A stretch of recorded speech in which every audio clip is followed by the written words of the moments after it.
عبد الرحمن بن عبد رب القعبہ سے روایت ہے کہ میں مسجد میں گیا،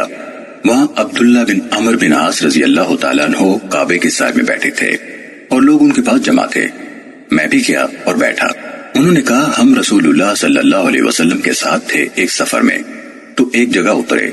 کوئی اپنا ڈیرا درست کرنے لگا، کوئی تیر مارنے لگا،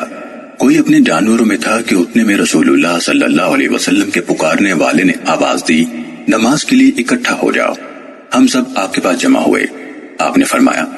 مجھ سے پہلے کوئی نبی ایسا نہیں گزرا جس پر ضروری نہ ہو اپنی امت کو جو بہتر بات اس کو معلوم ہو بتانا اور جو بری بات ہو اس سے ڈرانا، اور تمہاری یہ امت اس کے پہلے حصے میں سلامتی ہے اور آخر حصے میں بلا ہے، اور وہ باتیں ہیں جو تم کو بری لگیں گی، اور ایسے فتنے آویں گے کہ ایک فتنہ دوسرے کو ہلکا اور پتلا کر دے گا، یعنی بات کا فتنہ پہلے سے ایسا بڑھ کر ہوگا کہ پہلا فتنہ اس کے سامنے کچھ حقیقت نہ رکھے گا، اور ایک فتنہ آوے گا تو مومن کہے گا اس میں میری تباہی ہے، پھر وہ جاتا رہے گا، اور دوسرا آوے گا، مومن کہے گا کہ اس میں میری تباہی ہے، پھر جو کوئی چاہے کہ جہنم سے بچے اور جنت میں جاوے، اس کو چاہیے کہ مرے اللہ تعالی اور پچھلے دن پر یقین رکھ کر، اور لوگوں سے وہ سلوک کرے جیسا وہ چاہتا ہو کہ لوگ اس سے کریں، اور جو شخص کسی امام سے بیعت کرے اور اس کو اپنا ہاتھ دے دے اور دل سے نیت کرے اس کی تابعداری کی تو اس کی اطاعت کرے اگر طاقت ہو۔ اب اگر دوسرا امام اس سے لڑنے کو آوے تو اس کو منع کروا، اگر نہ مانے بغیر لڑائی کے تو اس کی گردن مارو۔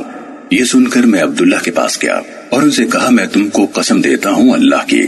تم نے یہ رسول اللہ صلی اللہ علیہ وسلم سے سنا ہے؟ انہوں نے اپنے کانوں اور دل کی طرف اشارہ کیا، ہاتھ سے، اور کہا میرے کانوں نے سنا اور دل نے یاد رکھا۔ میں نے کہا تمہارے چچا کے بیٹے معاویہ رضی اللہ تعالیٰ عنہ کو ہم حکم کرتے ہیں ایک دوسرے کا مال ناحق کھانے کے لیے اور اپنی جانوں کو تباہ کرنے کے لیے، اور اللہ تعالیٰ فرماتا ہے اے ایمان والو اپنے اموال کو ناجائز طریقے سے نہ کھاؤ سوائے اس کے کہ ایسی تجارت ہو جو باہمی رضامندی سے کی جائے، اور نہ اپنی جانوں کو قتل کرو، بے شک اللہ تم پر رحم فرمانے والا ہے۔ یہ سن کر عبداللہ بن عمر بن عاص رضی اللہ تعالیٰ عنہ تھوڑی دیر تک چپ رہے، پھر کہا معاویہ رضی اللہ عنہ کی اطاعت کرو اس کام میں جو اللہ کے حکم کے موافق ہو، اور جو کام اللہ تعالیٰ کے حکم کے خلاف ہو اس میں معاویہ کا کہنا نہ مانو۔ صحیح مسلم حدیث نمبر 4776۔